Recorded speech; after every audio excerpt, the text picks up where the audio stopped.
Hello everyone, and thank you for joining us this afternoon.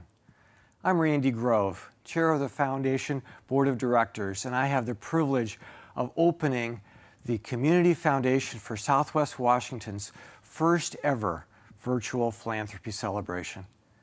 It's very special each time we get together to celebrate philanthropy during this event, and I particularly enjoy seeing so many friends and new faces from across our region. While I'd much prefer to be together in person, I'm also thankful for the technology that enables us to share this experience today in a way that keeps our community as healthy as possible.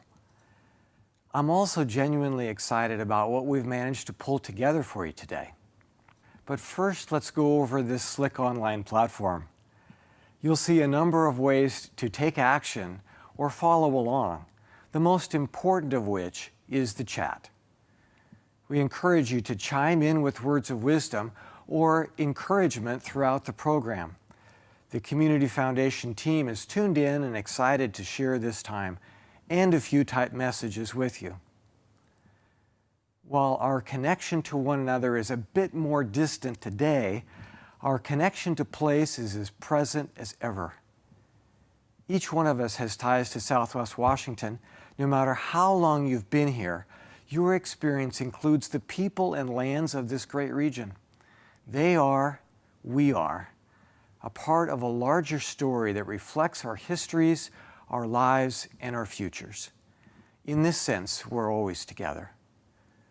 The Community Foundation works to nurture this shared connection to place. We also honor the original and current caretakers whose lands provide this common ground that we all stand on, the Native American peoples of the lower Columbia River. To do so, we've invited Tana Engdahl, elder and spiritual leader of the Cowlitz Indian tribe, to share a message today.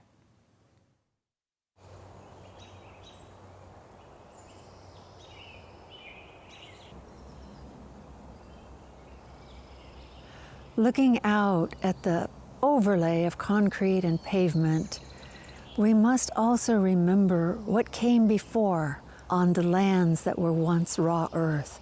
It's uncanny to see the ribbon of time as an endless stream passing from the original Native America, when villages dotted all the river systems, to the present day, where the peoples and cultures and traditions shine on amidst the cityscapes and settlers that have invaded their sacred spaces.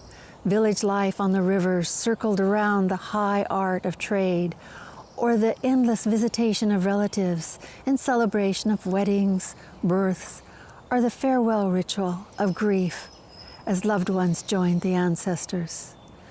This was Cowlitz country, but also a country of many tribes who took their razor-sharp bartering skills to the Columbia River, the aquatic Silk Road. When the new people came, they brought tools never seen before and an enemy so vile that it took down entire populations of brown people. The eerie silence of ghost villages dotted the rivers. Pandemic is all too familiar and painful as we mourn the tolls of then and now. Pushed to near extinction, the Cowlitz refused to leave the rivers, mountains, and prairies for a treaty that called for them to relocate to the harsh scrublands of an alien coastline, instead staying near their ancestors. For that, they paid the further price of losing all their lands to incoming settlers, protected by the might of the United States Army. While scattered to the winds, the ties between Cowlitz families proved an unbreakable bond that held tribal members together through years of skirmishing with the federal government, through an era of land claims, settlement, in the near impossible bar of federal recognition, and into the present, when Cowlitz people gained a victorious homeland and built upon the memories of our ancestors. Our newest generations have traded bartering for paychecks, working as artists, politicians, engineers, educators, lawyers, accountants, nurses, and more, Our stories and traditions have been handed down nearly intact and will continue on in our modernized villages and the places our people call home. The tribe today is one of the economic engines of Clark County and the largest employer on its northern border. More importantly, our people are ever in evolution and ever in memory of a people who never learned how to give in or give up.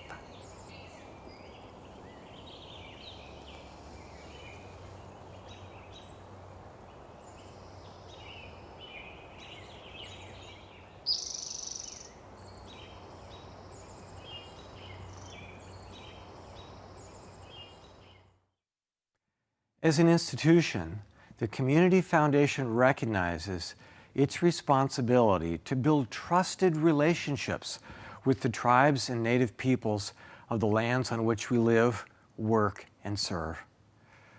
We encourage you to join us in this active process. Together, we can strengthen tribal sovereignty and ensure Native voices can contribute their varied perspectives to local philanthropy and community. That spirit of collective action is what today is all about. The possibility that we can make a difference together. We hope the stories will remind you of all the good going on across Southwest Washington. That's what stands out to me from this trying year. Serving in this role, I've had the privilege of witnessing the incredible tide of compassion that rose up to help our region face its worst fears and greatest needs. The one thing I'm most astounded by is the immense relief effort orchestrated through the Southwest Washington COVID Response Fund. In just over a year, we raised more than $9 million and put those funds to work in ways that delivered the most good possible. And I want to be very clear. When I say we, I mean everyone involved in this pursuit of philanthropy, from the big givers to the grassroots organizers. Everything we're able to accomplish is because of our amazing community. All of you who are tuning in today added your own unique strengths, and the COVID Response Fund is a shining example of what a common purpose can accomplish. Thank you all for each and every effort. Together, we can make the impossible possible. Today's celebration is a team event as well, and I'd be remiss if I didn't recognize the sponsors that make this program possible. Our gold sponsors, Columbia Bank, Columbia Trust Company, and Leslie Durst, have been committed partners of our annual celebration for years. Additional support comes from bronze sponsors, which include Meals on Wheels people, Schwabe Williamson and Wyatt, and Wells Fargo. We're immensely grateful for the roles all of our sponsors play in nurturing the bonds of community. These ties strengthen our resolve to confront crises. The pandemic is our latest reminder of the need to come together for the common good. It shows us daily that our personal interests are tied to a larger collective interest. When we recognize our shared values, things like health, safety, and security, we find places to help one another thrive. Today, we hope to show how residents across the region are working together to act on these notions. So let's get to it by celebrating a couple of special individuals who have made personal sacrifices in order to contribute more to our collective well-being. For that humbling task, I'm proud to turn the lens to Janie Spurgeon, Executive Vice President and Chief Development Officer at the Community Foundation. What a perfect start to today's celebration, Randy. Thanks for your thoughtful words and for your service and leadership. An organization is only as good as the people behind it, and we are so fortunate to have you and an amazing group of board members on our team. Speaking of teams, it's time for some cheering because we're about to recognize some of this year's Philanthropy Award recipients. If you want to share a personal note or kudos, please make use of the chat like Randy mentioned. Our first recipients are two everyday heroes selected for our Lifetime of Giving Award from a pool of public nominations. This award was created by the Foundation to acknowledge the relative value of giving, or in other words, those who make an intentional sacrifice in order to give more generously to others. First, we'd like to recognize a Clark County resident whose family has called Southwest Washington home for more than 170 years. Merrill Firestone is a humble, caring man. He grew up in the orchards of Fruit Valley, driving tractors at age 10. If you ask him why he gives, the answer is simple. We all got to do our share. To get a better sense of Merrill's life and community, we asked a close friend to share some details on how he has spent a lifetime gleaning all that he could for others.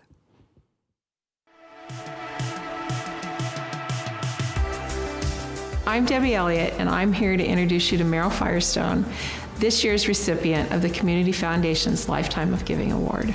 The Firestones first came to Vancouver in 1850 when Merrill's great-grandfather purchased 2,700 acres at the east end of Vancouver Lake and began to plant fruit trees, and that is really why Fruit Valley is called Fruit Valley today.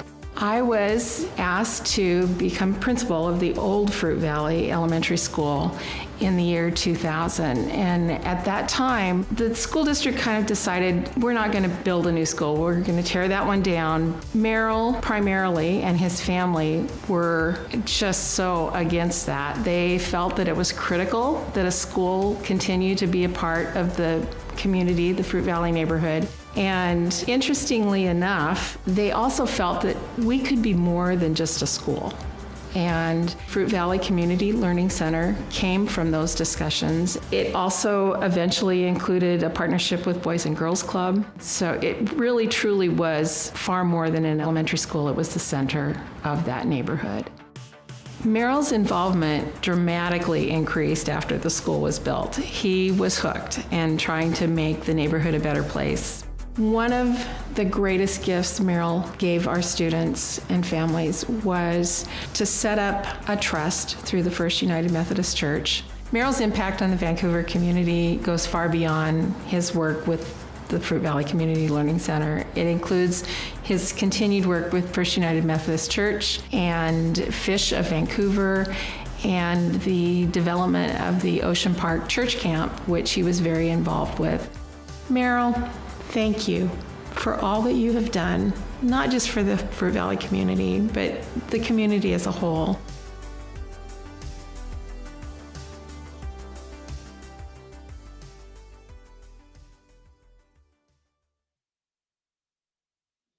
It is a great honor to receive the Lifetime of Giving Award from the Community Foundation of Southwest Washington. My interest in Fruit Valley dates to 1850 when my great-grandfather, Orson Seward, arrived by boat. His daughter, Anna, married Rufus Firestone, and their son, Vern, became my father. Farming was the family calling. We grew various crops over the years and now raise fruit. We have shared parts of the year's harvest as needs arose in the community. Later in life, I became active in Fish of Vancouver, whose purpose is to provide emergency food without charge anyone to declare a need. I found this to be a great opportunity, a resource for assistance, and I have been pleased to participate. Because property for the new Fruit Valley Elementary School was once Firestone's farmland, I became more interested in school and community activities. We saw the needs to sponsor opportunities for students to participate in various outings and to help fulfill their needs they may have. To accomplish this, we established a fund through the Methodist Church that will last in perpetuity to benefit Fruit Valley community. I have been an active member of the Methodist Church for 94 years, where I learned the importance of helping those in need. It has been a big part of my life to participate in filling needs for our neighbors. I am so glad to have this opportunity. Thank you, Merrill, for seizing the opportunity to make a difference in your community. Your compassion and contributions will last many lifetimes, and we are so fortunate to have such a steadfast community champion in Southwest Washington. Our next honoree is a champion for arts and culture and also improves access to healthcare for many. Ana Cruz grew up in Jalisco, Mexico, and started dancing at the age of 7. These experiences sparked a love for Hispanic art, culture, and a tradition that she carried with her when she came to Vancouver. Here, she created her own ways to enjoy and share these passions with others, and by doing so, made a more welcoming and vibrant region. So let's hear from one of her biggest fans about how her giving shapes our lives and the lives of those around her.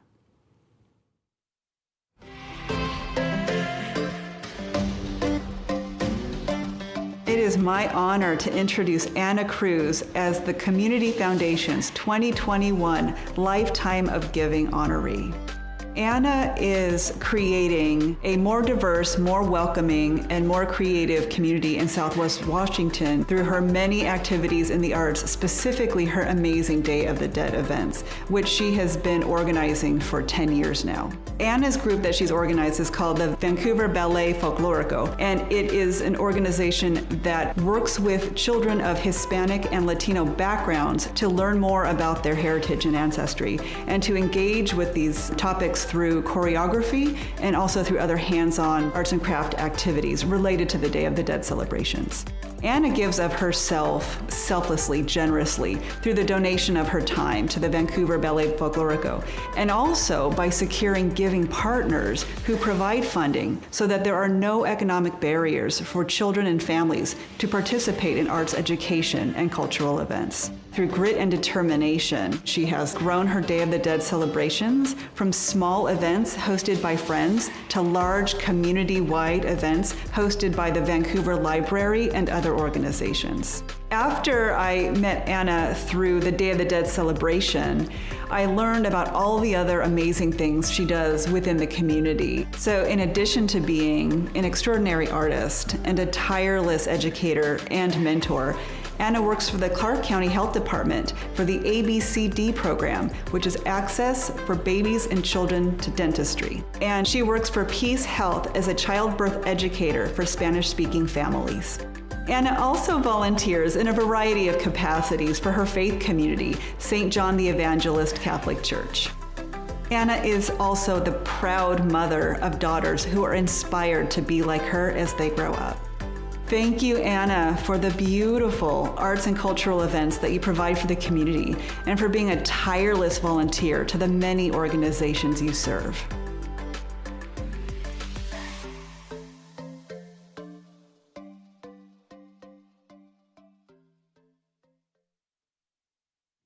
Hello, everyone.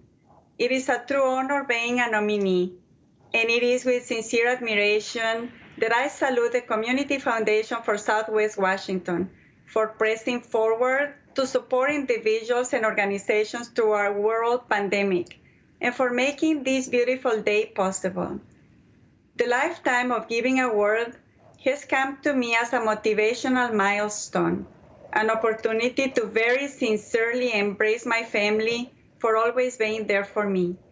I have found myself truly blessed with their wisdom, their love, their understanding, and their unique gifts. Together we create memories. Together we embrace achievements. As I venture into investing more of myself and my time in my community, my daughters walk beside me, learning about culture and traditions, food and language. And I'm hopeful that one day soon, they too will enrich their families and their communities. Being born with an artistic talent and passion is wonderful, and it is very rewarding when it is shared, and even more so when my culture and heritage is supported by my community as we intertwine memories in this beautiful land. Today, I want to take friends who have become family and who directly support Vancouver Ballet Folklorico with music, guidance, dance instruction, fiscal sponsorship, and overall support. Some of these friends go back to times when I was learning English as a second language in Clark College. To name a few, some of these friends come from former North Bank Artist Gallery, Artstrand, Fort Plain Forward, Fort Vancouver Regional Library, St. John's Catholic Church, Beautiful Savior Lutheran Church, Artists Trust, River City Church, Philanthropy Northwest, Vancouver Ballet Folklorico parents, children, and board members.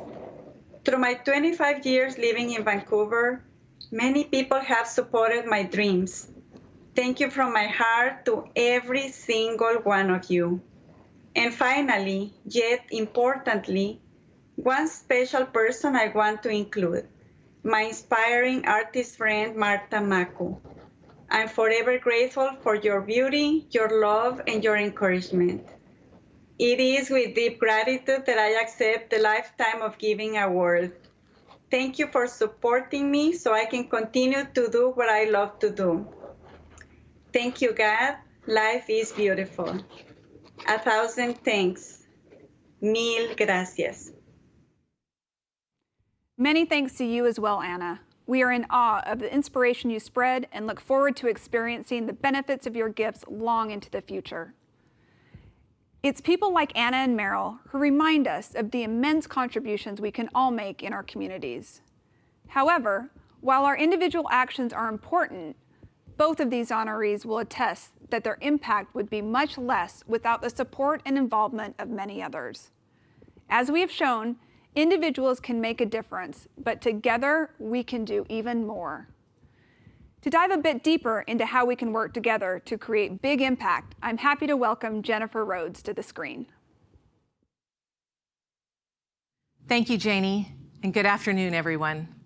It's always moving to see neighbors like Anna and Meryl taking action to bring their vision of a thriving community to life. The foundation serves as a hub for this work, connecting community members, nonprofits, and donors for collective action. This isn't by accident. We were established in 1984 for that very reason. A group of caring donors and leaders envisioned a way to pool our region's charitable dollars so that nonprofits could access secure, sustainable funding in order to drive their missions forward. Fast forward to today, and we see their vision at work in multitudes. We are home to more than 360 distinct charitable funds, ranging from scholarships for specific areas of study to donor-advised funds that grant to a variety of causes. Within these funds are stories of people coming together for a common purpose, people banding together to create memorial funds for colleagues or friends, multi-generational families establishing funds in order to give together, and local businesses looking to develop caring relationships in their offices and communities. No matter the goal, donors and fund holders partner with the Community Foundation because of our local expertise and personalized support. Over the last 5 years, the foundation and its donors have distributed an average of $13 million to nonprofits annually. Last year, our total grant making doubled this figure because local donors did what we've seen time and again. They gave without restraint or expectation in response to the compounding crises we faced as a nation and region. Giving from our fund holders topped $17.8 million in 2020. The bulk of these grants supported basic needs and healthy living, communities and neighborhoods, and education. This wave of generosity brought donors together around collective funding opportunities and sent our team into overdrive. Everyone put in extra hours and went the extra mile to ensure that local philanthropy remains strong at a time when nonprofit programs and services were needed most. We continued delivering focus grants and discretionary funding as well, which provided another $1 million in funding to local nonprofits. These grants were focused on clearing paths and opening doors so that people could apply their innate talents to what matters most, achieving prosperity. The foundation has worked in these ways for nearly 4 decades now, and our collective grant making has added up to nearly $250 million in charitable investments. And thanks to the hard work of our staff and board and the generosity of our donors, your community foundation has another $320 million invested to ensure a brighter future for Southwest Washington. It's substantial, it's sustained, and it's transforming our region. Our collective efforts don't stop there, though. As you heard earlier, our team orchestrated a regional relief effort unlike anything we've done before. We pivoted quickly to open the Southwest Washington COVID Response Fund in late March. We immediately connected with donors to raise funds as our program team reached out to nonprofit leaders in order to assess community needs. Within a week, 15 rapid response grants were headed towards nonprofit partners across the region. Within a month, fund holders and generous donors from all walks of life pitched in to grow relief funding to $4 million. There are hundreds of stories to share, but to get a better sense of how these grants went to work in local communities and the impact they created, I thought it would be best to hear from a few of those involved. I want to say it was March 15th. The announcement for the shutdown had just occurred, and we knew that all of the problems that our community has to begin with were just going to be amplified, and we didn't know how. When the pandemic hit, we did realize we must act. And the foundation immediately went to key donors and asked, would you be willing to step up and be the first to come in? And we had some gracious donors who did that. The foundation was able to raise about $8.5 million for the region. We came together to meet the needs of the community, to quickly respond back to the nonprofits and really address basic needs so that those nonprofits could get out and serve the community the way they needed to during the pandemic. One of the organizations that they worked with very closely was LULAC. In the state of Washington, the Hispanic population makes up 14% of the state's population. We make up 40% of the active COVID cases. We're generally an uninsured community. Unemployment, not available. Welfare, SNAP programs, none of that's available. And even for other benefits, there's that question with your social security number, and a lot of the times that just keeps people back from applying and from getting the help that they really need. These are the people that walk down the street that you don't notice. These are the businesses who don't know how to stay open, but they stay open. These are the families who sit on the corners and are trying to sell fruit because they don't know how they're going to get food otherwise. Those are the people that we talk to every day. So yeah, the need is there.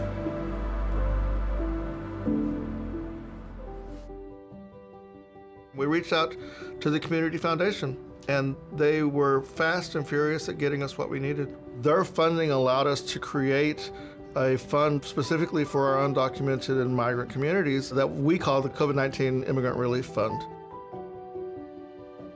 My family was able to benefit from the help that was provided by organizations like LULAC.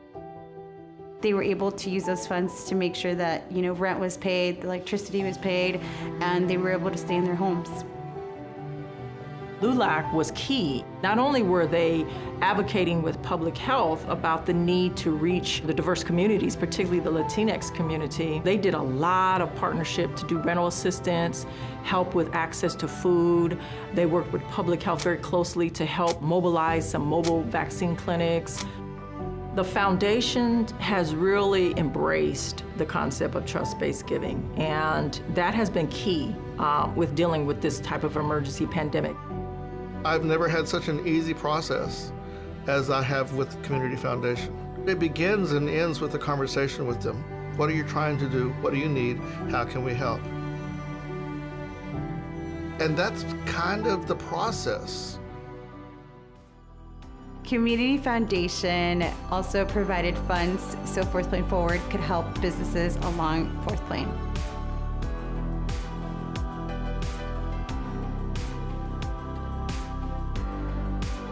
They have a vested interest in the community, and they want to figure out how they can help by helping us with these types of things.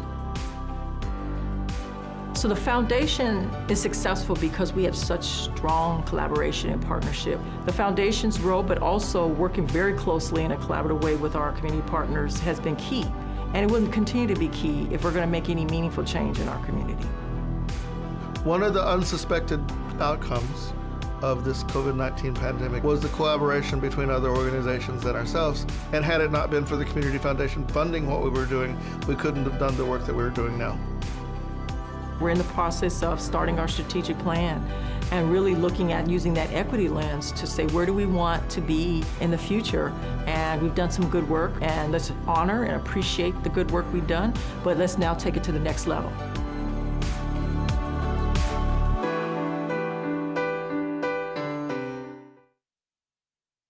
Like Vanessa mentioned, we need to recognize how far we've come since March. $8.5 million granted to 113 nonprofits who served thousands of our neighbors so that they could bounce back stronger from this pandemic. These grants supported basic human needs, housing security, economic development, immigrant and refugee services, food insecurity, and much more. All of this is possible because of the outpouring of support we received from early funders like the Ed and Dolly Lynch Fund, the Cowlitz Tribal Foundation Clark County Fund, the Furstenberg Foundation, Nancy LaMotta, and the M.J. Murdoch Charitable Trust, along with many others. However, we know the pandemic's reach is going to be long, which is why we're carrying forward the lessons we learned. One of those is that listening, trust, and collaboration are core components of effective philanthropy. Listening unearths community-led solutions. By hearing from those who have direct experience with the problem, we were able to design a grant-making process better suited to meet the moment. Trust shifts the flawed power dynamics embedded in grant-making. We defaulted to trusting our partners who were doing the work, and we saw the same from our fund holders. This removed unnecessary red tape, freeing nonprofit capacity when it was needed most for emergency relief. We saw collaborations between organizations and partnered in new ways, particularly with grassroots and community-based organizations. We also partnered with funders across the state for All in Washington, which leveraged additional dollars for our region, as well as an incredible group of thought partners. Most importantly, this year showed how equity makes all the difference. The murder of George Floyd and the resounding calls for justice became a tipping point in our journey as an organization. This year, we made a public commitment outlining the ways in which equity and inclusion are central to our mission. We also incorporated equity into decision-making across the organization. This helped guide our COVID relief grants in ways that targeted funding to those shouldering a greater share of the consequences: our elders, essential workers, families, communities of color, immigrants, and the undocumented. By focusing on these segments of our community, we absolutely made a greater difference in people's lives and the trajectory of our shared recovery. Truly, equity deepens impact. The broad, intractable issues we work to address as philanthropists are almost all the result of an uneven playing field. Today, we're launching the Social Justice and Resiliency Fund to provide a way for all of us to support systems change and advance a more equitable future for our community. This fund represents the next step in our regional recovery efforts. It will drive investments to organizations serving and led by those most impacted by the pandemic's effects. We believe it is how we can do the most good with the resources available. This pursuit, while seemingly simple, keeps us adapting and iterating in order to become a better partner, funder, and steward. In the process, we also hope to build a greater we. From the apartment down the street to the gravel road across town, we needs to include all of us. Why? Because systems work is beyond the capacity of philanthropic fixes alone. The movement and change we seek requires all efforts and all sides. Our possibilities are infinite, but only when we're working together around a common purpose. Our next honorees know a thing or two about working together. They've participated in and initiated some of our region's largest giving campaigns. They are longtime friends of the foundation, and I'm going to let Janie tell you a little more. And welcome back to Awards Central. I've been anxiously awaiting this moment because it's the point at which we get to bestow one of the foundation's highest honors, the Philanthropist of the Year Award. As Jennifer mentioned, this year's recipients are no strangers to collective efforts.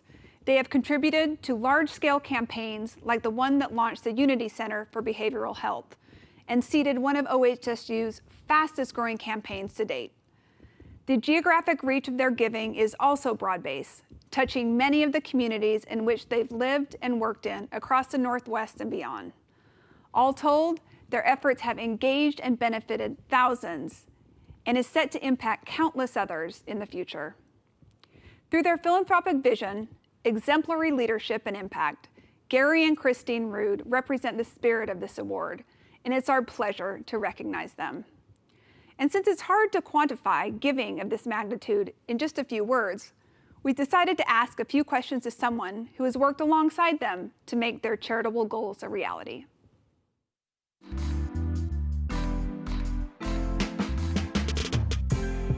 My name is Kate Sacamano, and it is my great honor to be introducing Gary and Christine Rhoads for a Philanthropist of the Year Award presented by the Community Foundation for Southwest Washington. From the moment I met Gary and Christine, I could tell that they not only wanted to make an impact today, but they wanted to make an impact to the future. They're incredibly enthusiastic about children's organizations. I think Gary is actually a kid at heart, and I can also see the deep compassion that Christine has for ensuring that every family and every youth has the medical care that they need or has the supportive mentor in their life. And that is why they're investing in Friends of the Children, Southwest Washington, Portland, and nationally. Gary and Christine provided the catalytic gift to expand the services of Friends of the Children in Southwest Washington. It not only helped us achieve our goal for opening up a new chapter in this community, but it inspired others to join them. In addition to their philanthropy in Southwest Washington, they have contributed over $2 million to support Boys and Girls Clubs in rural communities, including those that are located on military bases. They were also the $12 million challenge gift for the OHSU Family Pavilion. Gary and Christine's $12 million gift inspired 1,900 other donors to contribute over $20 million to that campaign. Gary established a foundation for the Mid-Columbia Medical Center back in 1983, and since that time, he and Christine established a scholarship in honor of their son, Randy, and it has provided over $1 million in scholarships for students pursuing secondary education. I can't imagine what this community would be without their investment, whether it's with youth development and ensuring that every child has a friend mentoring them or supporting their educational pursuits, or it's the healthcare and medical advances. They care most about making generational change for the communities in which they live.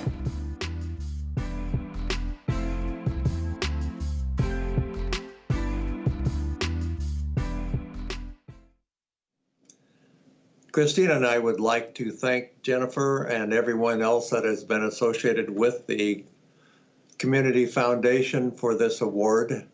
After Jennifer called, we were totally shocked that we had received this award, and after receiving it, I took the time to go back and look at other recipients of this, and from my standpoint, they're the who's who within Clark County who have really helped make this county what it is to live in. And just going back and looking at the names, Alva, Lewis, Lynch, Kearney, Goodman, Kirkwood, McClaskey, Furstenberg. I'm not sure that we fall in that category, but we certainly appreciate and recognize what has been given to us. So thank you very much. We appreciate it very, very much. I'd also like to say thank you to the foundation and to the community I think there are so many deserving people that give their time, their talents, and their pockets to many, many different things that can use the support in this community. And the Southwest Community Foundation is fabulous alternative at being able to distribute the funds. So thanks to one and all who make Vancouver and Southwest Washington the community it is. Truly incredible. And one and all is certainly an appropriate statement for today, Christine. And thanks to you both for your kind words. The Community Foundation for Southwest Washington is so honored to be part of a generous community and to have the chance to recognize some of the many givers at work across the region. Without you, our mission doesn't exist. Without you, there is no foundation. This local institution was imagined by many and continues to serve and survive because of the promise of common purpose. Our next guest is here to talk about this X factor and how we all have parts to play in our communities. He's also going to stick around for a live Q&A session with our audience in a post-event conversation, so we hope you'll join us. Eric Liu is the co-founder and CEO of Citizen University. This Seattle-based nonprofit engages people from all walks of life to foster powerful and responsible citizenship across the country. This work is captured in Eric's most recent book, Become America: Civic Sermons on Love, Responsibility, and Democracy. You can find a link to all of his titles below, which are required reading for changemakers and community champions everywhere. If you haven't gathered as much, Eric is a passionate educator and thought leader on the topics of civic life and identity in the United States. He is a former White House speechwriter and has also graced the TED main stage, so we are very fortunate to have him talking to us today. Eric, welcome. Janie, thank you so much for that introduction. And I just have to say, it has been a delight to listen to and get to participate in all of the recognition that you all bestowed on your honorees today, and just to hear the larger theory of action of the Southwest Community Foundation. It really is pretty inspiring to me. I live not too far away up in Seattle, but I think one of the things that is so distinctive about any community foundation, but particularly yours, is the way that you have not just, of course, local ties and roots and a sense of commitment to place, but you all have a theory of action, which is pretty exceptional. And the way that you have articulated that theory of action, the way that you've adapted that theory of action is truly inspiring. I've been taking notes as we've been going this morning. And so kudos to the leadership of the foundation, but frankly, just as much and maybe even more, kudos to the entire community that's gathered here today, whose funds animate the foundation, whose expertise helps it run, and whose participation in the life of the community really help that work bear fruit. I just really salute all of you. I wanted to share some thoughts today to help you think about your work in a particular lens. And to do that, let me back up a little bit and tell you about my work. I am the co-founder of a nonprofit called Citizen University, and we're based in Seattle, and we do work all around the United States to foster a culture of powerful, responsible citizenship. And that work takes the form of many different programs. Some are intergenerational, some focus on young people. All of them bring together people across ideological and party lines, across region, class, rural and urban divides, race, and other dimensions of identity. And the thing that I want to unpack here for a moment, actually, because it, I think, illuminates something powerful about the work you all are doing, is what I mean when I say citizenship and what I mean when I say culture. So Citizen University, citizenship. What do I mean? I mean not documentation status, not passport holding, not the paper sense of citizenship of the United States as a legal status. What I mean is something deeper, something actually embodied by every voice we've heard so far today, and that is a more capacious ethical sense of being a member of the body. of being a tender of the garden of democracy. And of course, that's not just a Fruit Valley metaphor. That is a metaphor that is applicable throughout the entire ecosystem of Southwest Washington. And the idea that you are of a community, and therefore you cannot look at things going on in that community and say, well, that's not my problem. It's a recognition that there is, in the end, no such thing as someone else's problem. This interdependence, this weaving, this web of fate, both happy and unfortunate, defines this conception of citizenship and how we actually show up to enact it.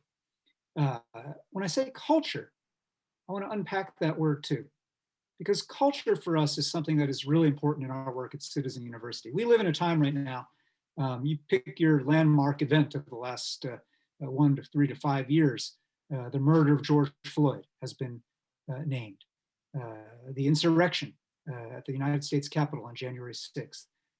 So many different crises converging that may not get a single newsworthy day like that, but the grinding inequality of our times, the pressures of climate change and the climate crisis, and of course, the omnipresent global pandemic out of which we are in uneven ways emerging.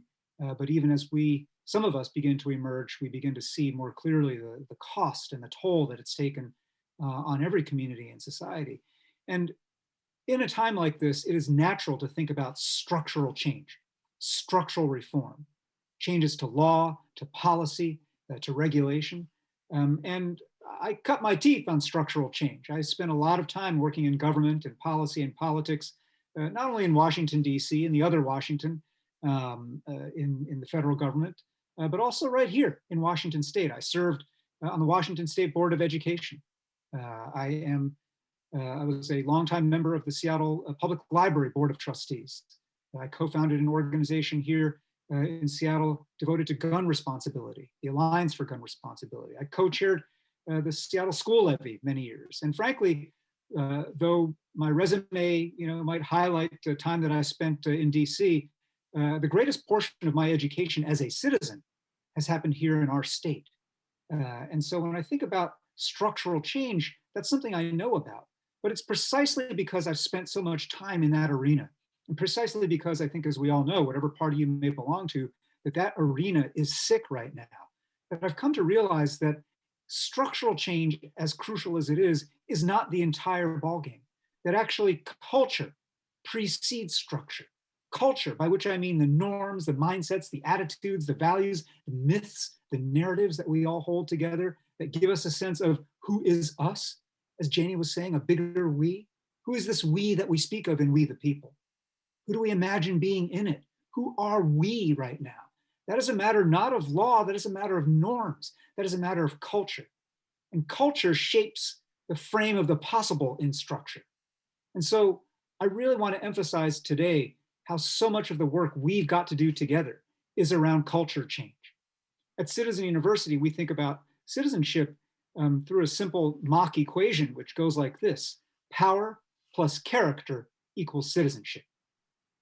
And what I mean by that is that broad, capacious conception of citizenship requires both a literacy in power, a fluency in understanding at every fractal scale, from your precinct and neighborhood to the United States and beyond, the simple core question of all civic power, which is who decides?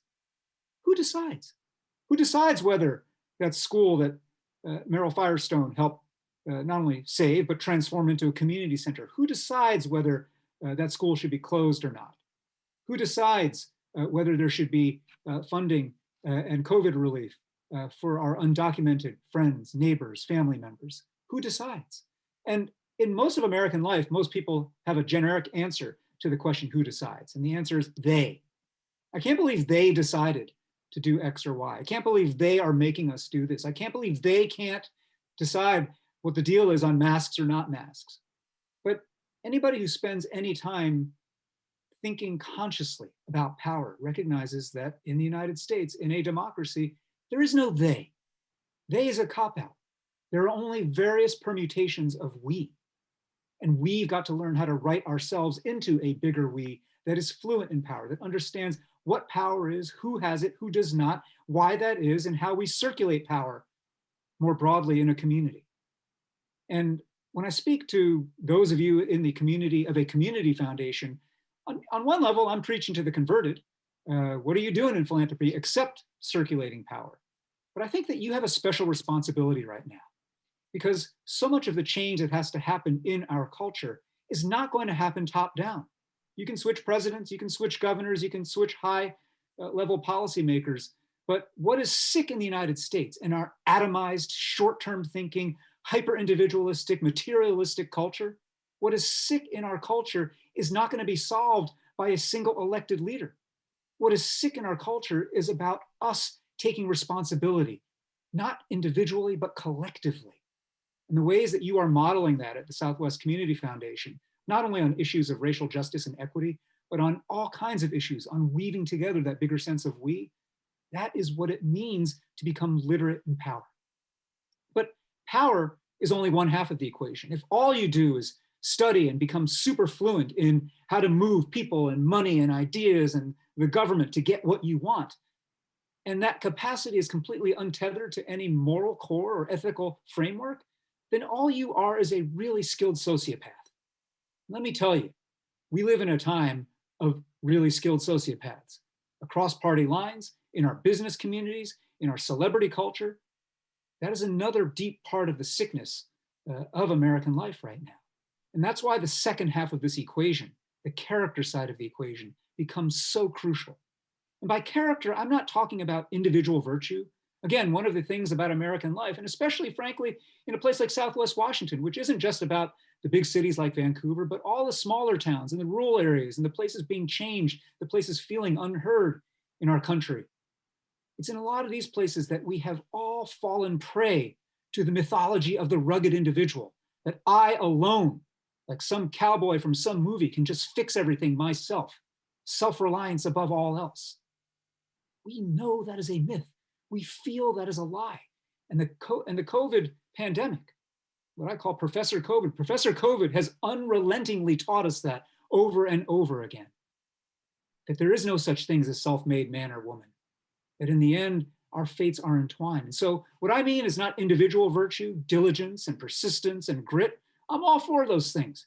Everybody you've honored here today is an epitome of diligence and grit. But I mean not individual virtue, I mean character in the collective. How do we think about things in a mutualistic way? How do we recognize that life is not, and democracy is not, and the economy is not a one-round winner-take-all game? How do we learn that the actual rule that should define the way we live together is that we're all better off when we're all better off? And that's not some tautology. That's not some progressive Seattle philosophy. That's as true and as old as the garden. That's as true and old as every faith tradition on the planet. We're all better off when we're all better off. And that argument, that conception of civic character, is one that I see over and over again flowering in the work of the Community Foundation. And so when you couple power and character, then you begin to start living like a citizen. And when you begin to live like a citizen this way, you begin to change culture. And that's the thing that I really want to fix your minds on today. Whatever your role is right now, whether you are a donor, an advisor to a donor, a practitioner, a recipient and a grantee in the nonprofit ecosystem, someone who works at the headquarters here at the foundation, whatever your role is right now, thinking about how we can change culture. We change culture in three ways that I want to just name really quickly. Number one, we live the example. Anna Cruz, Meryl Firestone, the Rhoads family, they are living examples of this way of recognizing that, well, as much as our society is sick, as much as our culture is warped right now in the ways that I've described, it remains the case that society becomes how you behave. That is one of the core tenets of our work. It's one of my core beliefs, that your choice to be compassionate or not, courteous or not, civil or not, participatory or not, is not just your choice bouncing off atomistically against lots of other people's selfish choices that somehow all magically add up to the common good, right? That's the theory of the market, that everybody being selfish at once will somehow magically yield goodness. No, what this view and this conception of leading by example means is that your choice to be civil, courageous, compassionate is, well, let me use in a positive sense the metaphor of our times, is a node of contagion. You can set off a positive contagion of a way of living. You can set off a cascade of behavior change by living that example of what it means to change the culture, to be the culture that you want to see. And again, I'm preaching to the converted here, but I want you to think about your work as catalyzing more culture changers. How can you fund more? How can you support more? How can you explicitly teach more people to think not just about their own work, but how their work changes our narratives, our norms, our mindsets, our heart sets, the myths that we have about each other and who we are? That's one, live the example. But the second then is to make a new case. And when I alluded earlier to the case, to the dominant myth of the rugged individual in the United States, we've got to make a different kind of case of interdependence, a case about the ways in which we are all better off when we're all better off. That fund that you all created for the COVID, to meet the COVID needs of undocumented people in Southwest Washington, that wasn't just literally or figuratively charity. That wasn't just altruism. Oh, I feel bad for those folks. They don't have a chance. They don't have a social security number. I feel so bad for them. I'm just going to give them some money. That is not just kindness. Kindness will take you a long way. But the argument for this kind of culture, the argument that philanthropy has to embody, is that doing that is what Alexis de Tocqueville called self-interest properly understood. That all self-interest is mutual interest. That when folks who are frontline workers get healthcare, get paid time off, can get a vaccine, but that's not just good for those poor folks who are suffering and working 2 shifts. That's good for you because they're going to take care of you when you go to the doctor's office next. They're going to take care of you next time you got to deal with a first responder. That's the way in which we're all better off and we're all better off. And that is not just something that we have to feel and intuit. We have to make an explicit case for this and push back against the dominant culture of selfish self-justification. Finally, the last way we can actually change the culture here is to accelerate more of what we want. Accelerate more of this responsibility taking. You all are doing it here in the way that you're launching this new fund, the Social Justice and Reckoning Fund. That to me is one of the most powerful examples of how not only to say we're going to raise our hand and do our part in this moment of change and crisis, but actually we're going to accelerate that work. We're going to highlight it and we're going to speed up the metabolism of that work.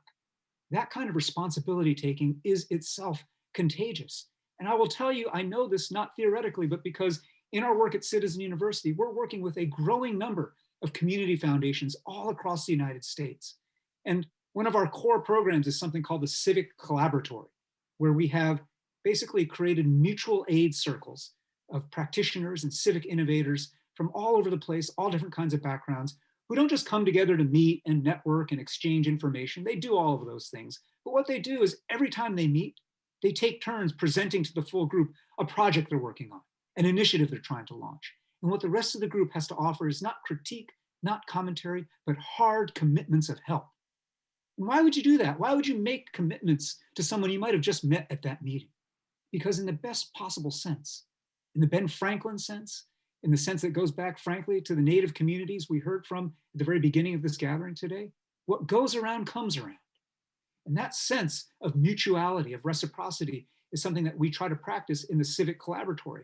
And we're now working with community foundations across the United States to seed this social technology of mutual aid in place after place, big cities, small towns, rural areas, red and blue states, you name it. And that kind of work, everybody has to think about, what do I have in my portfolio of social technologies, of tools that I can bring to bear, and how do we accelerate that work so that we can make this culture change? In short, my friends, you've got to find ways every day to consciously name your power and use your power to advance civic character. That's what we've got to do right now.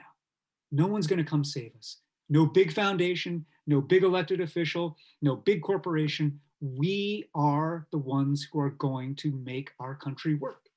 And I, frankly, listening today to all the work that you are doing, I leave today feeling net hopeful, not only for Southwest Washington, not only for Washington State, but for the United States of America. And I hope that your example will continue to spread across our land. Thank you so much.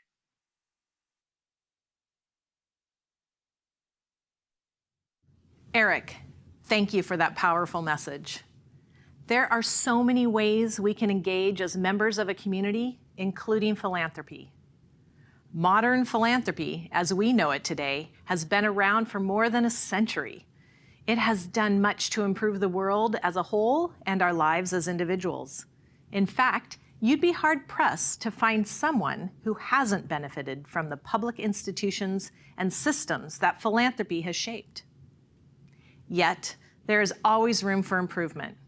We've talked about where the foundation is headed, and now I'd like to shed light on the roles each of us can play.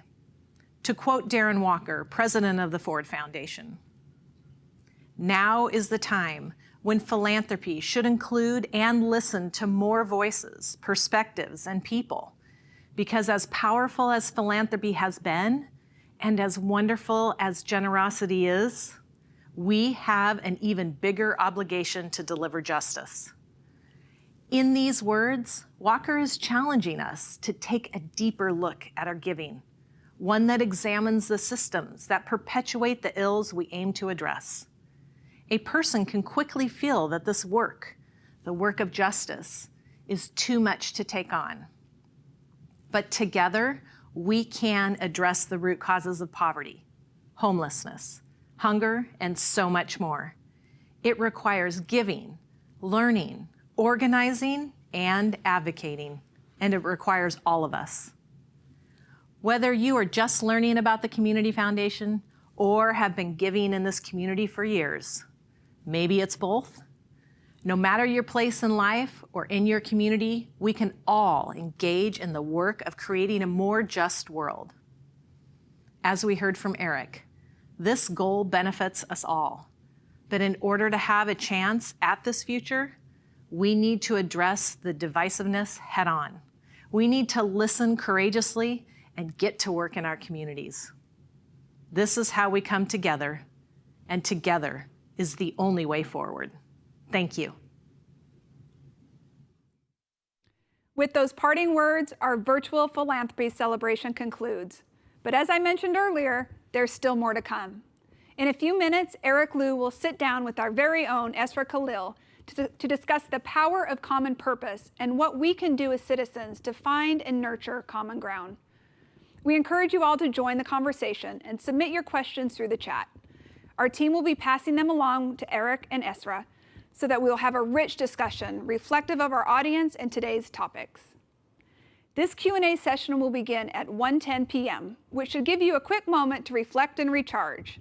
It's a great time to read our honoree bios in the digital program below, or learn more about our Social Justice and Resiliency Fund.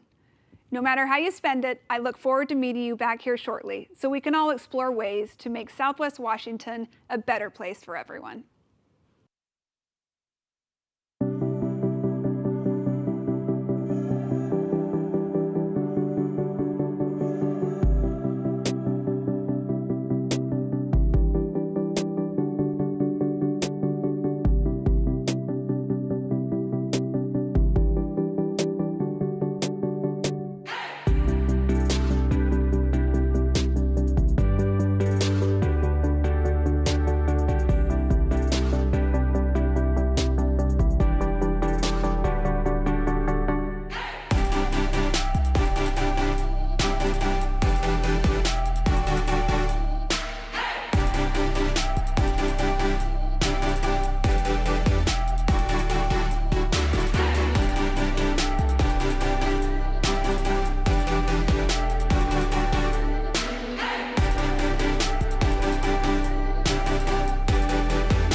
Welcome back. I'm Esra Khalil, Program Officer at the Community Foundation, and I'm excited to serve as a moderator for this live Q&A with Eric Liu.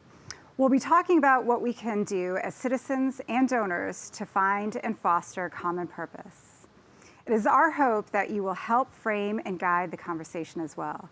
We invite you in to post your questions to our live chat as we go along, and we'll do our best to work them in. And now, without further ado, I'd like to welcome Eric back. Welcome back, Eric. What an exciting and inspiring event. And thank you for your remarks earlier today. I thought before we dive into the deeper conversation, we could start with who we are, our story, if you will.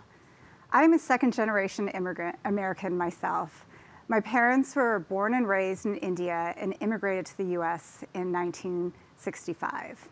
While they were young when India gained its independence, I think their worldview was shaped by the belief that democracy is both fragile and resilient.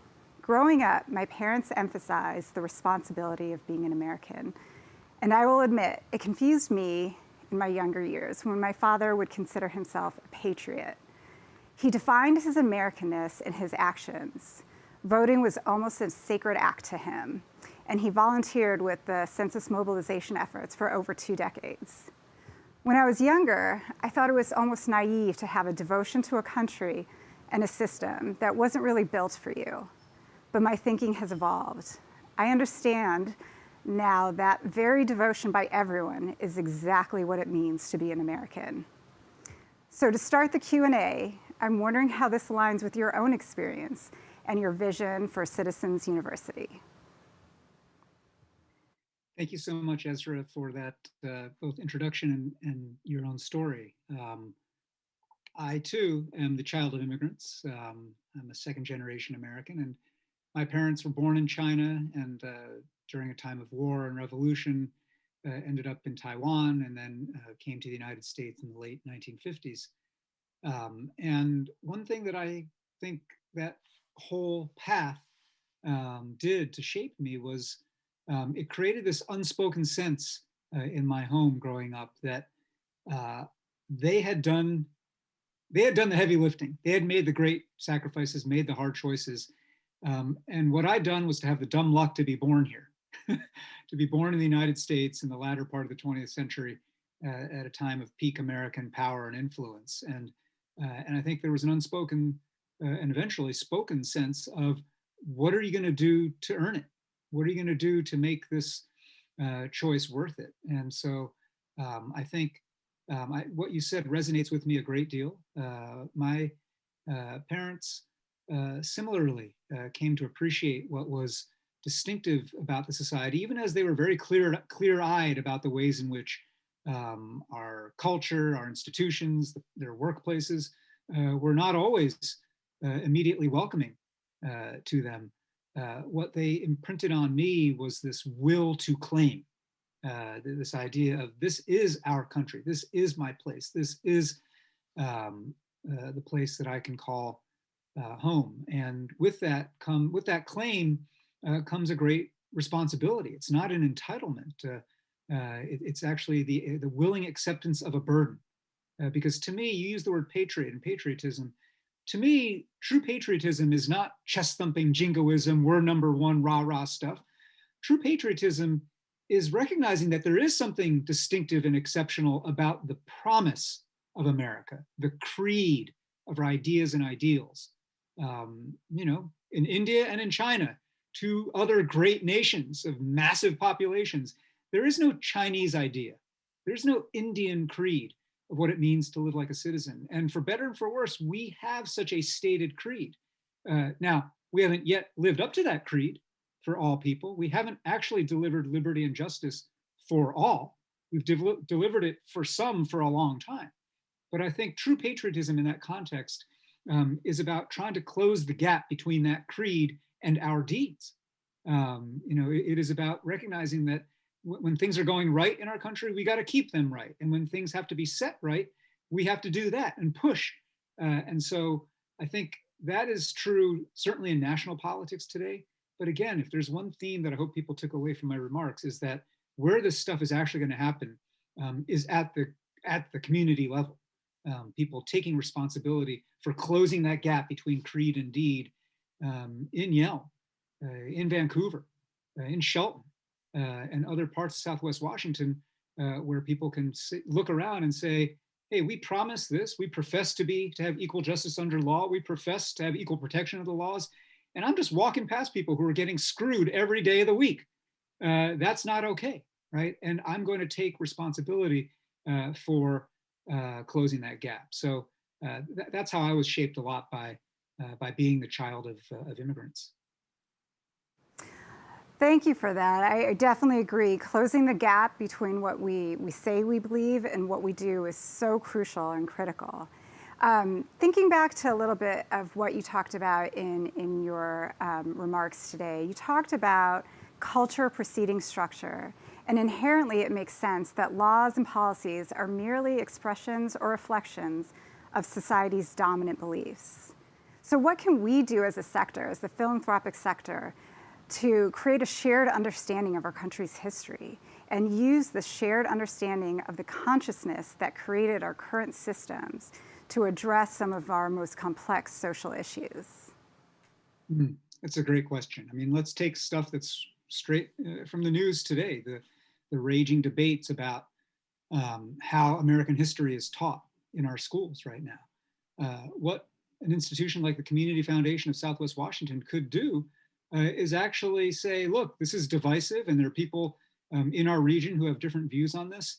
And we're going to hold space. We're going to convene people to not only talk about, but to search out what you've named several times here, a common story, common purpose, right? And the way to do that is neither, literally or figuratively, neither whitewashing our history, nor is it only accentuating the sins of our history. There is a synthesis to be made about out of both what is truly great and exceptional about the promise and the idea of this country and the achievements of this country, and also the ways in which this country has at every turn betrayed those promises and failed to live up to them. And the meshing of those, I think is something that it's really hard in national politics to do right now, because national politics has become so polarized and so binary that you can't possibly in national politics deal with I wonder if it's not either or, I wonder if it's both, right? National politics is only either we're all about 1776 and the beauty and the power of the Declaration, or we're only about 1619 and the creation of the institution of slavery in this country. And it seems beyond the brains of people in DC right now to imagine that, well, both of those are real. And we live with the legacies of both of those, right? But it's easier at the community scale. It's easier, and not just in a monochrome community, right? Not just a place where everybody already votes the same way you do.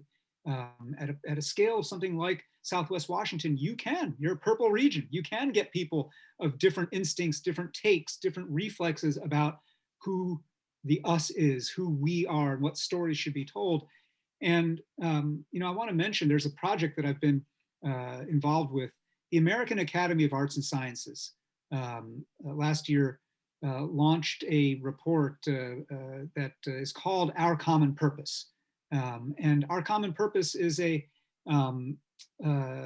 report is the culmination of a 2-year project that I co-chaired to really look at how we can reinvent our democracy.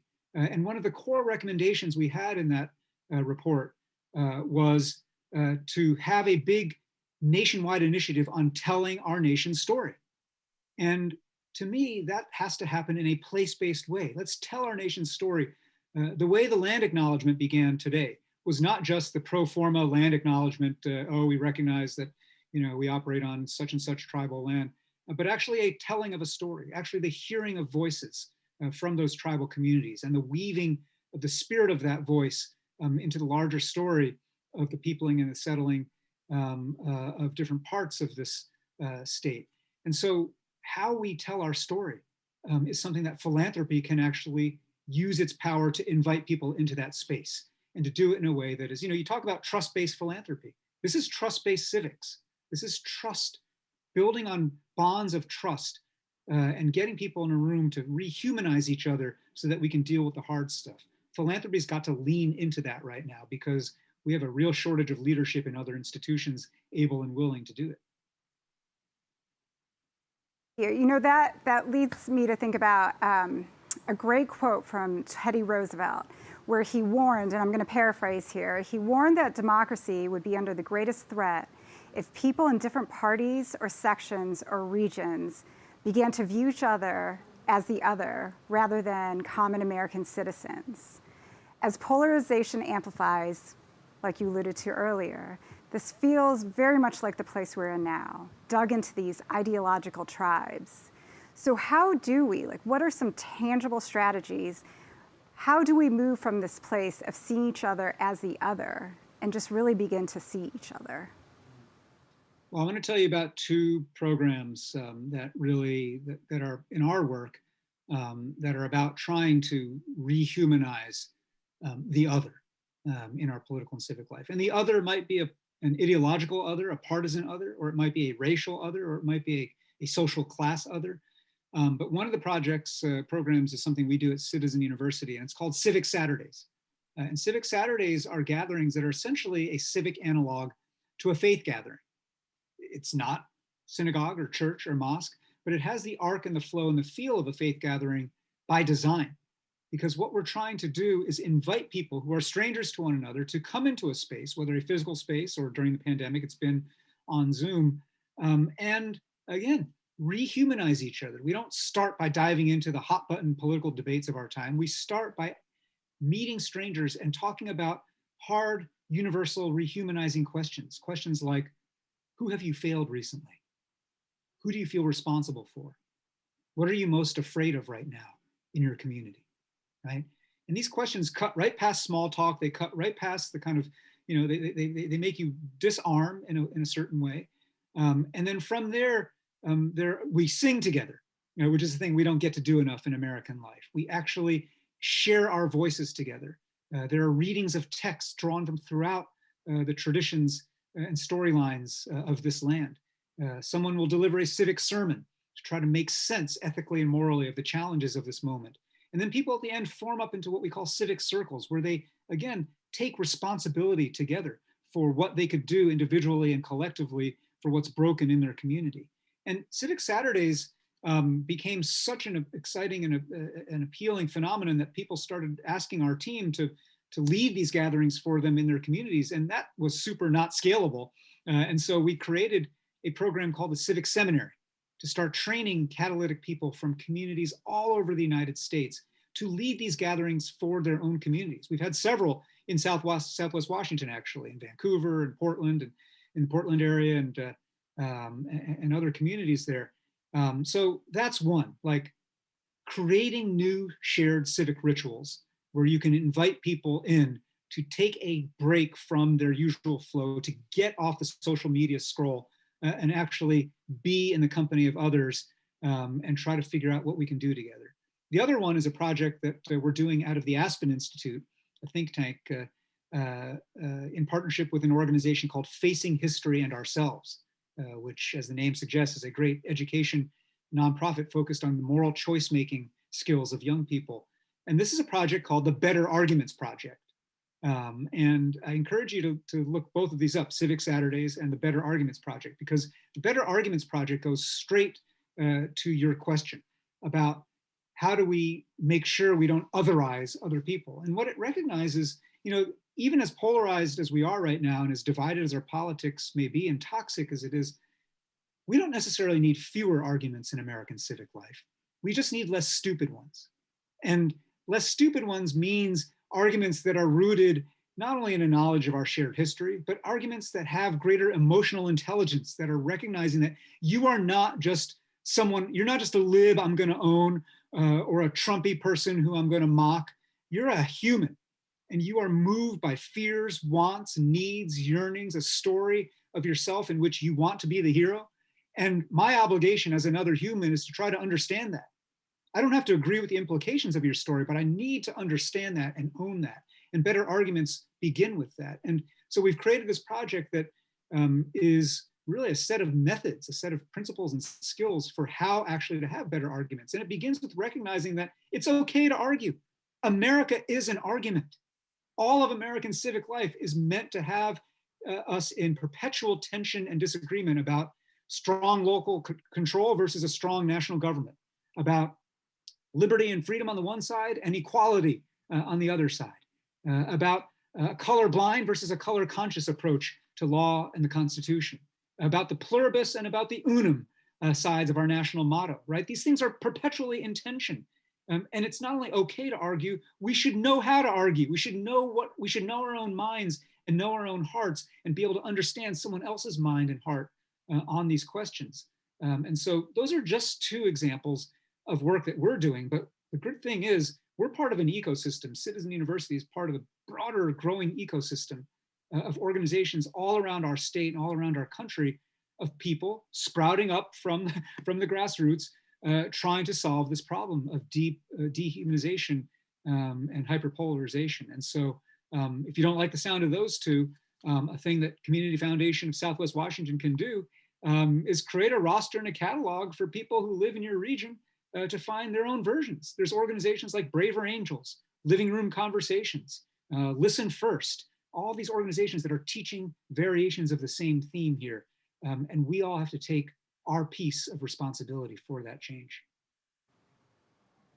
So I appreciate how you say at Citizens University, you guys don't do a lot of small talk and you just kind of dive into it. I feel like that's what we've done a little bit here right now. So we have a wonderful question from the Q&A. And as you know, with Southwest Washington, we are a pretty diverse geography, urban, suburban, and rural. So Jennifer asks, one of the struggles is that in rural communities, they simply do not have the votes at the state level to influence policy. What other avenues of power building can you suggest for underrepresented voices? It's a great question. So number one, I wouldn't so quickly give up on the vote itself. I mean, I think if we're seeing anything in national politics, it is true also in our state that organizing people from rural communities who may feel unheard or disaffected can in fact yield electoral results and policy results. And so that's number one. But the second is, I think, one of the challenges that rural communities face is this kind of compounding nature of isolation, right? We live in a time where our technology and our society and then the pandemic already separate us and isolate us. In a rural community, you add geography to that equation, and it can become all the harder to do this. But one of the things that we have to remember, there is a great long tradition in our country of rural communities teaching the rest of the country how to practice mutual aid. Mutual aid is not some city slicker idea. Mutual aid is what the first farmers of this country figured out how to do. Mutual aid is what the indigenous communities of this country knew how to do. Mutual aid is what underlies the Grange, it's what underlies 4-H, it's what underlies extension, right? And so that spirit of coming together and organizing our voice, our power, our capital, our know-how, and our resource, that's just a muscle. And all Americans, but it's accentuated in rural America, all Americans have let that muscle atrophy over the last couple of generations, where we are just, we've all become consumers. Our consumer muscle has gotten huge and bulging, and our citizen muscle is all weak and spindly right now, right? And so there are organizations in our ecosystem and network like Rural Assembly, which operates all around the United States. Their headquarters, their headquarters is in Kentucky or Tennessee, but they work all around the United States to create webs of rural communities that are learning and exchanging notes with each other about how do we build power? How do we organize our voice? How do we get unheard communities? And how do we change the kind of broad stroke stereotype of rural communities? Because rural communities themselves are diverse. Rural communities themselves are complex, right? Rural communities, whether here or anywhere else, are not just one size fits all. And so how we kind of ensure that more of the people who live in rural communities feel a stake in claiming voice in civic life. Again, I would encourage everybody who's involved with the Community Foundation to think about, how can I use my dollars and my capital and my power to teach power in rural communities, to teach organizing 101, to teach journalism 101, to teach participatory budgeting, to teach ways in which people start rebuilding that citizen muscle. And it can initially be just for your small town. But I think the thing that's great about the scale of something like Southwest Washington is you can pretty quickly web up with other people in other small towns and still retain a human scale. And I think that kind of organizing is stuff that the Community Foundation can and should be catalyzing more of. Thank you. So this concept of envisioning yourself in the future of your country is an inspiring idea. And the idea to get involved and be a part of the, I believe you say, change in the culture. But practically speaking, many Americans are strapped for time, money, and resources. Even the act of envisioning the possible is somewhat of a privilege for those who are struggling day to day to survive. Given these realities, how do you persuade people about civic engagement and to show up and to stay involved? You know, I think I was very involved as a citizen, just in the Fight for 15 work here in Seattle for the $15 minimum wage. And, you know, separately and another time we can argue the pros and cons of a $15 minimum wage, but I want to use this as an instructive example that speaks to the point that you're making or the question that you're raising. One thing that I learned from being involved in that effort, you know, I helped to provide sort of the argument framework for minimum wage. What I was saying earlier in my remarks about we're all better off when we're all better off, about self-interest properly understood, all self-interest is mutual interest, was the case that we made for a higher minimum wage. The case was not a charity case. Oh, these poor restaurant workers, it's not fair, it's not nice that they only make $7, $8 an hour. We should pay them more, they should making more. I mean, that's true. Kindness, pity, charity, all those things, you know, it is true that it's not nice or fair. But the actual winning argument in my mind is one of mutual interest. Because, to put it simply, when workers have more money, businesses have more customers. That when you pay workers more, that money circulates into the economy. And you know, when a restaurant worker sees her wage, or a hotel maid sees her wage go from 9 to 11 to 15, where do you think they park that extra $2, $3, $4, $5 an hour? Do you think they put it in some offshore account in the Cayman Islands to, you know, collect interest? No, they spend it. They circulate that into the economy, right? And I think one of the arguments that we made there was about that sense of mutual interest. But while I was making that argument, the thing that I learned was the folks who were driving that campaign were the low-wage workers themselves, the restaurant workers, the people working the night shift at the rental car place at SeaTac Airport, the folks doing in all different parts of the hospitality industry, folks doing home health care, the people who are working two jobs, 2 shifts, who could, more than anybody else, certainly, frankly, more than you or I, say, I don't have time for this, right? But they are the ones who made time for this. And why? Well, one is, of course, self-interest. Sure, their wages would go up if they organized and started participating and started collecting signatures for a petition in SeaTac that got the ball rolling there. But it wasn't just that. It was the other thing that I think we have to attend to in civic life. They found community and a sense of purpose by showing up and joining this, by showing up and joining this collective endeavor, being part of something that was bigger than just themselves. They found a sense of belonging and meaning that I'm going to join this cause for justice. I'm going to try to include more people into the circle of civic life here and into this full circle of economic power in American life.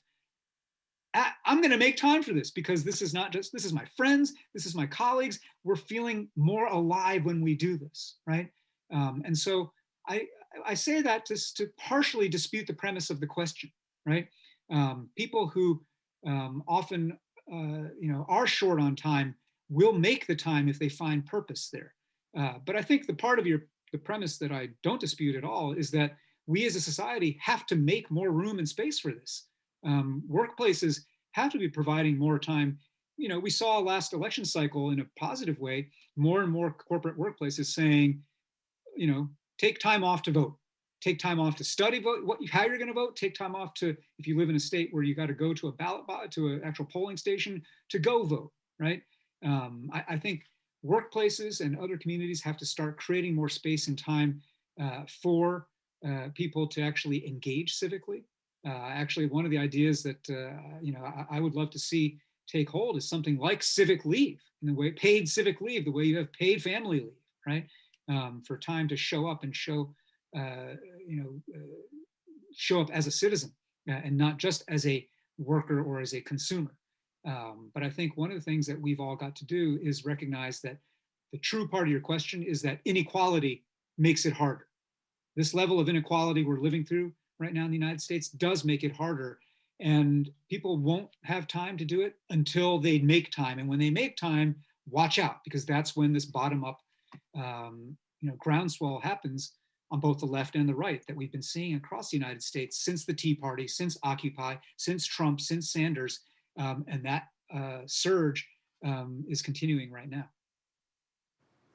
Well, I appreciate how you modeled a little bit of disagreeing with civility. You were able to both hear and share your thoughts, so thank you for that. Now let's explore how nonprofits and donors play into this work. A bit of what you're talking about is bridge building between people, between institutions and groups. We've also heard you talk about the need to address the dynamics of power, specifically the imbalance of power, and take it on head on. Can you talk more about this? And what do you think philanthropy's role is in this bridge building work?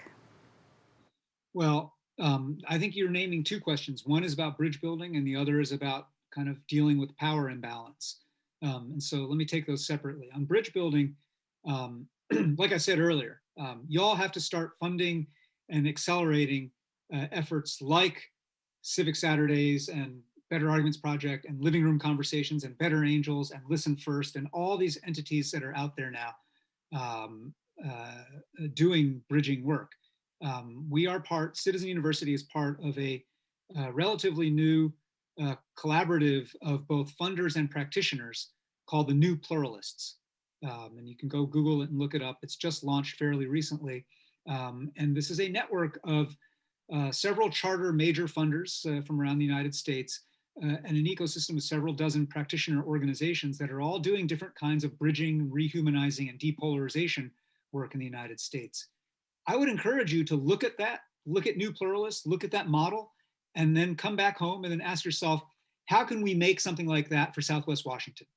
How can we make a funder practitioner community of practice that's all about that kind of bridge building depolarization work? And that is something that, in that work, actually it's a pretty good segue to the second question about power imbalance, because one of the things that I've been saying as a participant in the New Pluralists is, like, it's fine and well for you all as funders to invite a group of us practitioners into the room, but we have to at every turn be real about the fact that you're the ones with dollars and we're the ones seeking dollars, right? And let's be honest about that foundational imbalance there. And that doesn't, how do we reckon with that? Well, I think there are different ways. Actually, you all have been modeling by leaning hard into this idea of trust-based philanthropy, right? And the idea of radically trusting grantees particularly from underrepresented communities, providing multi-year grants that are general operating grants in ways that say, we're making a bet on you all to figure out, because you're most proximate to the problems that you're trying to solve, we're making a bet on you and your judgment to solve those problems and to adapt when your initial attempts to solve those problems don't quite work, right? We're not going to micromanage that. Can trust-based philanthropy be abused? Absolutely. Just like, can trust be abused? Absolutely. But one of the ways in which we actually foster a culture of trust is, in fact, to give it. You make people trustworthy by trusting them. And you create a different set of norms and expectations. And so you all are already leaning into that, but I would encourage you to do so specifically then around these questions of depolarization and bridge building. But the other dimension of dealing with the power imbalance in philanthropy besides naming it, and we heard words quoted at the end of the last session from Darren Walker at the Ford Foundation, who's one of our big funders at Citizen University.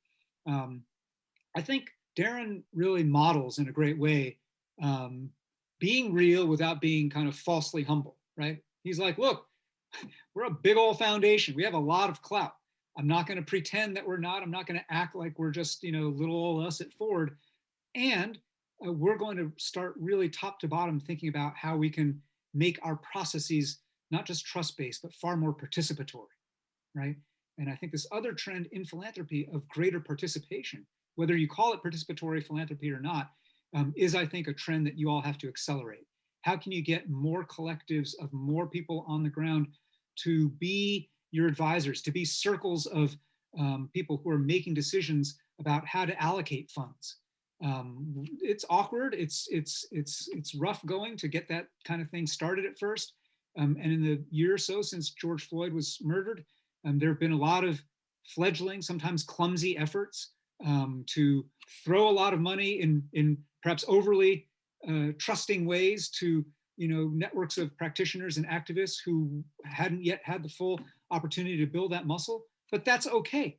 1 or 2 or 3 more cycles of that, and everybody on both sides of that equation is going to figure it out about how to participate more honestly in the circulation of that power, right? And so I think that's work that y'all are doing, but can do more of, and can teach your donors, right? A community foundation is a collection of donors, donor-advised funds, individual donors, corporate entities, whatever it may be.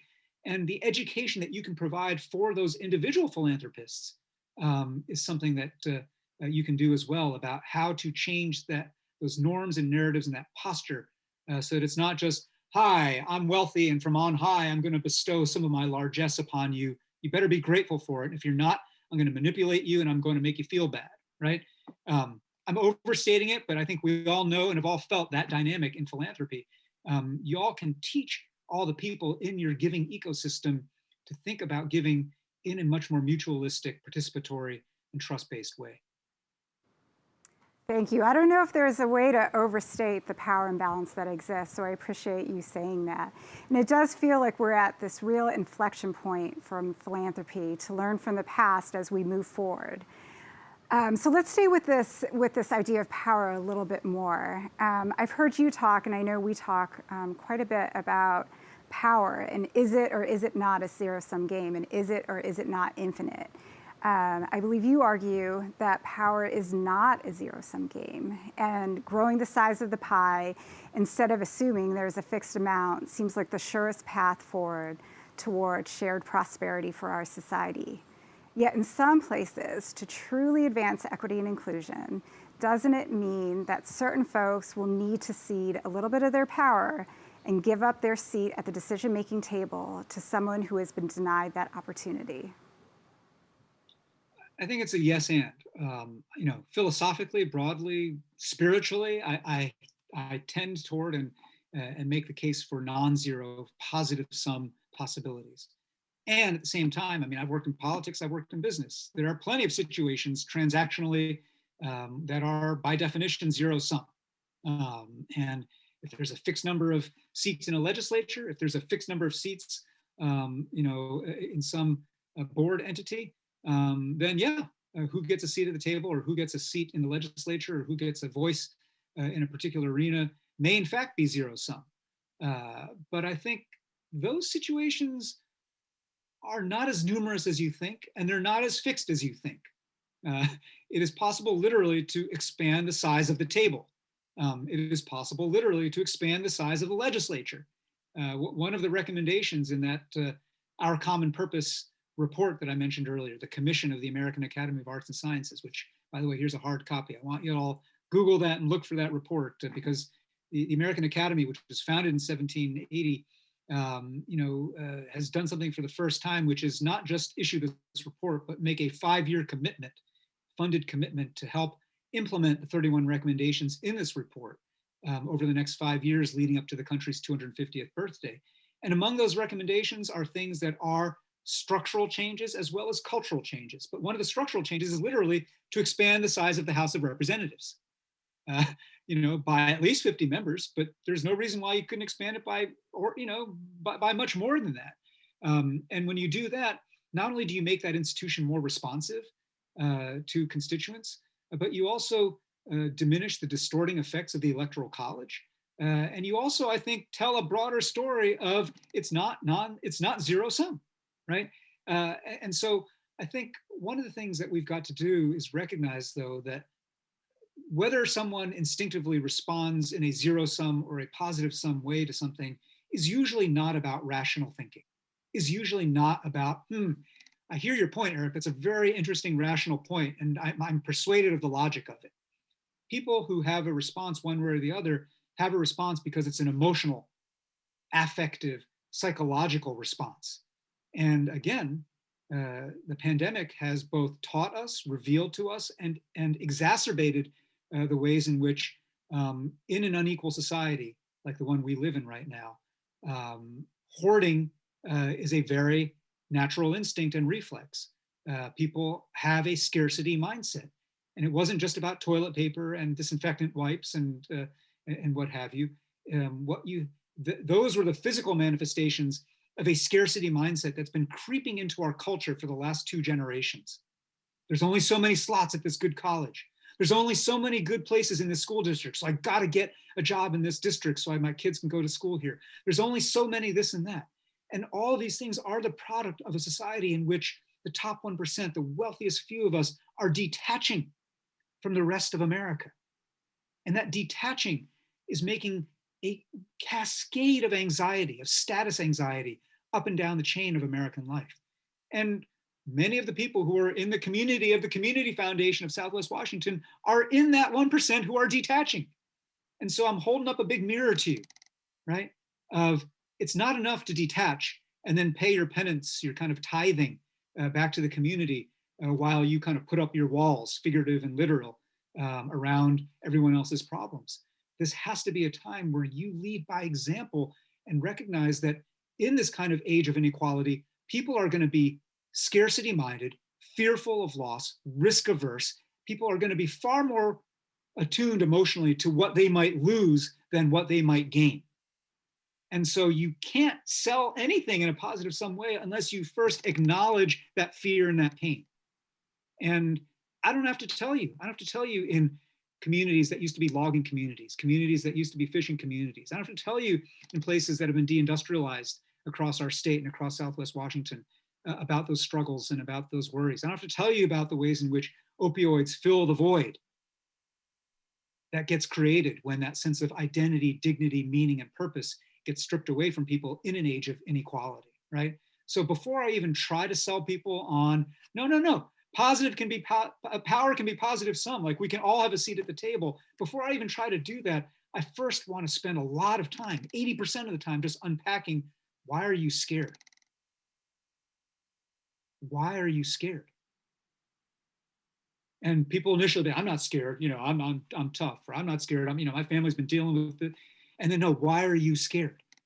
And if you keep persisting on that question, hearts will crack open and you can name something, you can name that fear and that pain. And because people live under this double burden in America of both being ground down by this rigged system of inequality and laboring under a mythology of rugged individualism where if you're suffering, if you're falling behind, if you're failing, that's your fault, loser. That's because you're not good enough, right? That's this psychology. And so people internalize that in a way that makes it really hard to talk about failure, falling behind, or fear.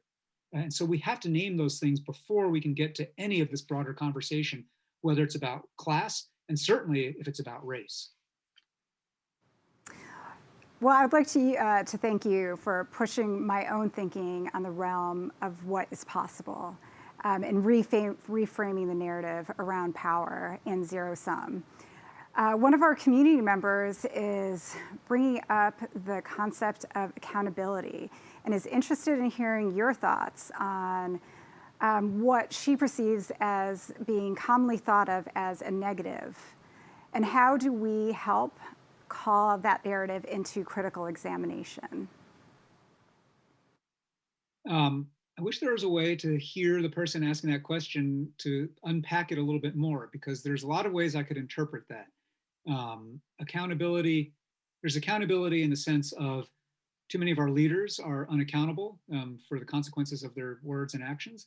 And then there's accountability in the sense of the ongoing debates about cancel culture and about, the line between or the tensions between free expression and enforcement of social norms. So I'll just take a crack at answering maybe partially in both ways. And Ezra, if there's some insight that you can get from the questioner about which way it was meant, please share that. But, I think we do live in a time where because systems have gotten so big and vast and make us feel so small, there isn't a sense of accountability. No one ever went to jail for rigging our housing market and mortgage market in ways that led to the financial collapse of 2008, 2009. There was no accountability for that. It created a political earthquake. It created, a tsunami that we're still dealing with. But there was no accountability in the sense of someone did wrong, someone got symbolized or actually, crystallized as an embodiment of the crimes and the ills that led to that crisis. And I think if you look today, again, a year past George Floyd, you can count the number of other police killings there have been of unarmed Black citizens. You can still see that this is a common thing. You can say X years after Parkland, X more years after Sandy Hook, there is no accountability in the United States Congress for our failure to deal with the epidemic of gun violence. And so on the one hand, it can feel very disempowering to see all of these vast broken political systems not yielding the kind of accountability we want. But I think this is where so much of what we teach at Citizen University is about power and patience. Power, recognizing the ways in which you can change the game and the story and the equation of power by organizing over time, and recognizing that over time is the crucial part. That there are no instant results, even though we live in an instant results culture, and that people's attention spans are short, but your game has to be long. That's hard. And accountability can come over time and in ways that are never permanent.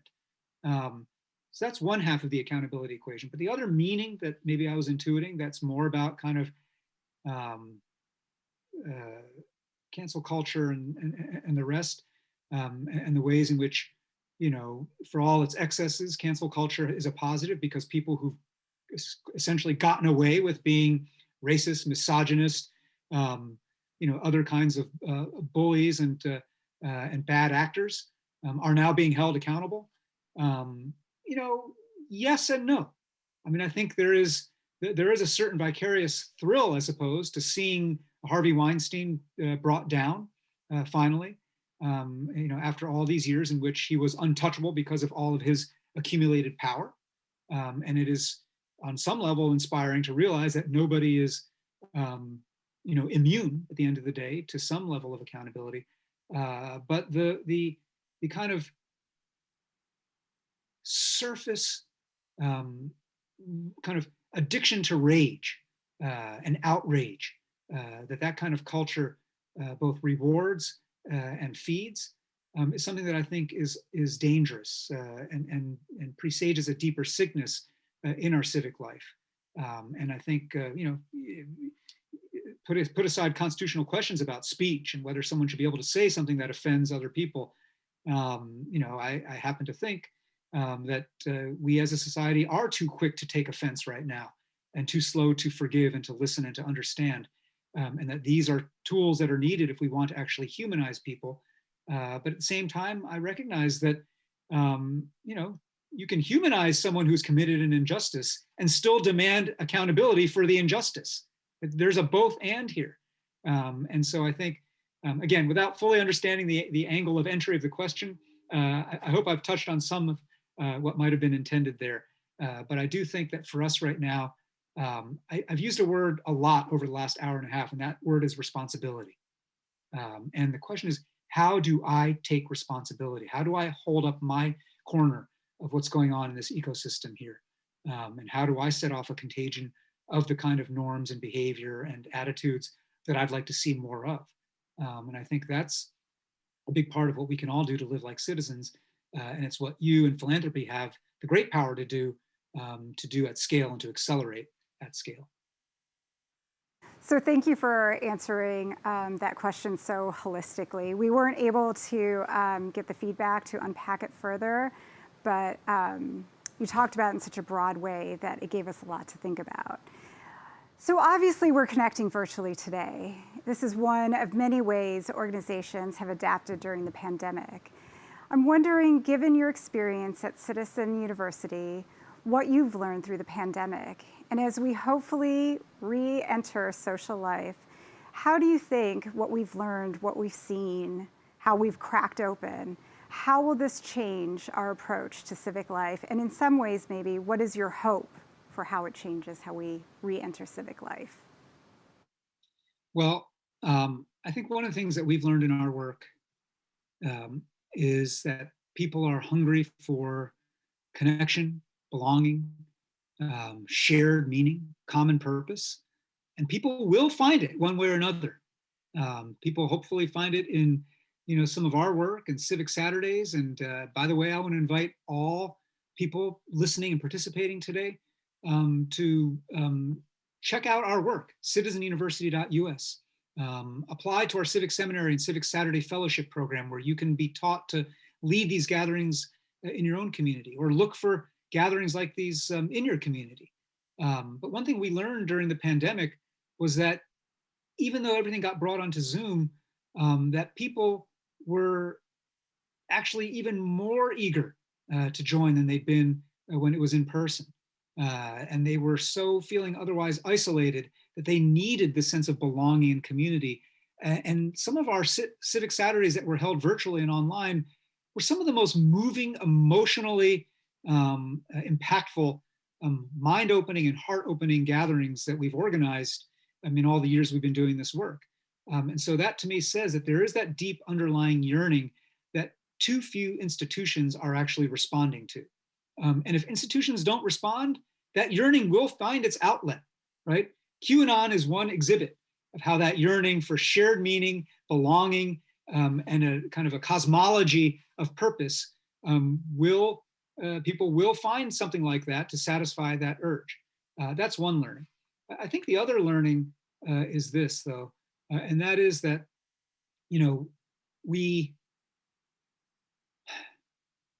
the beginning of the pandemic, you may remember, we all talked about, and there were all these commercials with great taglines, we're in it together, stronger together, all of this language about this stuff.